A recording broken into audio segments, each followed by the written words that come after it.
9:44 exactly. Standing by to talk with us is eSwatini activist, prominent activist, Maxwell Dlamini, and he's here to talk to us about the order by King Mswati III to close the closure of schools, the immediate closure of schools amid fresh pro-democracy protests in that country. Good morning, welcome to the program, and worrying times indeed. This is the second or the third uprising in the space of a couple of weeks in eSwatini, and what comes to mind as I speak with you this morning is the 1976 uprisings in Soweto, and in 2012, I think it is, the Arab Spring. Just how the destabilization started in the Middle East, also with a youngster, a fruit seller, having obviously spray painted a message, a graffiti message on the walls of a structure. Morning, welcome to the program, and how do you respond to my opening statements? No, thank you, my sister, and good morning to your listeners. And thank you for this opportunity to share with the people of South Africa and also the region on what is transpiring in Swaziland. Indeed, Swaziland is in crisis, and it is a country that is in standoff today as we speak. You know, there are no schools, there is no transport operators, towns, there are ghost cities, there is no work that is taking place in Swaziland. You know, ever since, the protest escalated, I think like last week, for democratic reforms. And this is, of course, reminiscent of what we saw in 1976 when young people, especially students, they went into the streets and demanded an end to apartheid. The same thing we saw, in 2011 during the Arab Spring uprising, where a number of young people, around countries like Libya, Tunisia, Egypt, then Algeria, they went out, to demand, a government, that is elected by its own people, that will conform into democratic values. So even the people of Swaziland, they're on the street, to reclaim their right to dignity, their right to elect a government, and then end to Mswati's royal supremacy and the single system of government. So it is a country that is intensive, government has completely lost it. They can't issue any commands, they can't issue any instructions because the transport operators, they've done tools, there is no bus, there is no kumbi, there are no taxis. So even those that want to go to work, they are unable to go to work. Children have been forced to go back to home, to stay. Schools must remain closed because it is a country that is completely, escalated in the standoff of crisis.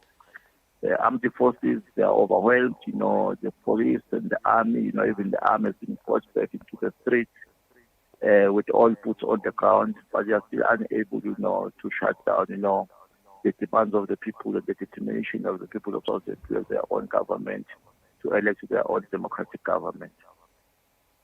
Okay, do you think this is the beginning of the end of the monarchy in eSwatini? Because that really is what the people are asking for. They want a democracy.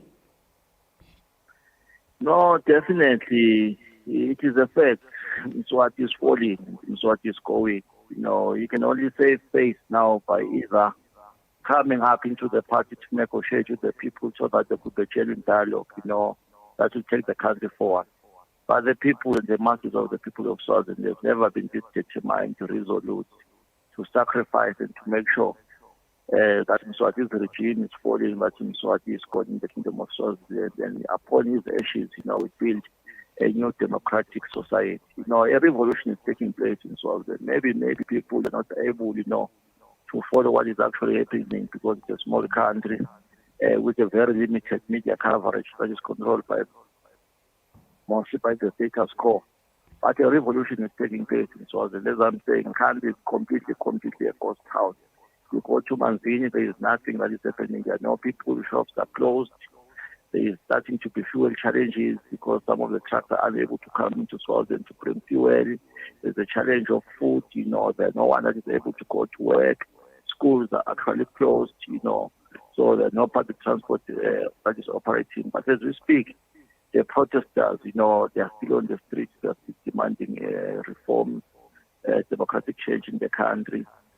Tomorrow they'll be flooding Babane, the public sector unions, the transport operators, school children, the political parties assembly, and all the multi-stakeholder forum, to demand the release of political prisoners, especially the two MPs, as well as for democratic changes. So, Mswati is going and it's falling. So that's why it's a non-issue. It's a matter of when now, whether it will be part of the new democratic dispensation or you will order be somewhere in an island that will be run away if not been captured by the protesters. Okay, Maxwell, let me end with these two statements. The Swaziland Solidarity Network said on Friday that the people of Swaziland were fed up with Mswati and the numerous international bodies which continue to treat him with kid gloves and allow him to massacre his own citizens. That's SSN. And then human rights advocacy group Amnesty International South Africa have criticized authorities in eSwatini for allowing schools to be overrun by the army following pro-democracy protests led by high school pupils. Your response to those two statements, and then we can wrap up. Well, definitely, I think the SSN, the Southern Solidarity Network, captured correctly, the mood of what is happening in Swaziland. We remember that before the schools were closed in Swaziland, Mswati unleashed the army to go into all schools in Swaziland, even primary schools, where the army was brutalizing, torturing people, beating them, and even shooting them, with live rounds, for democratic reforms. But after failing, to clamp down on the protests in all the schools in the country, even in the city, that is when they then decided to close the schools, to say maybe let's allow the kids to go back to their different homes. But definitely the electorate, response of the international community, in particular South Africa and South Africa, the AU, is escalating, the crisis that is happening in Swaziland. I don't know why they do not want to take a proactive, role to resolve the political stalemate that is available in Swaziland, because the multi-stakeholder forum, as well as all the political parties, are still committed into a genuine dialogue to unlock, the political stalemate. But SADC, have actually been dragging its feet, ever since the fact-finding mission, in July. They've never released the report. They've never said anything about the crisis in Swaziland. So that's why it's actually escalated the protest to where it is right now, where people have decided that no, we are not going to wait for South Africa, we're not going to wait for SADC, we're not going to wait for the AU to determine that we need to be citizens of this country to elect our own government. We'll fill the streets and make sure that Mswati is gone, it's still the system of government. Okay. Adjustment of history. Yes, thank you. Right.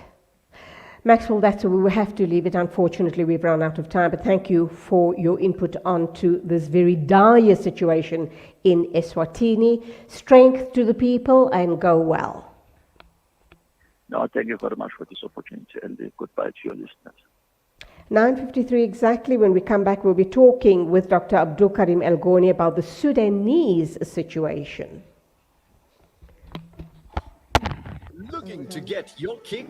Kiki's have now reopened.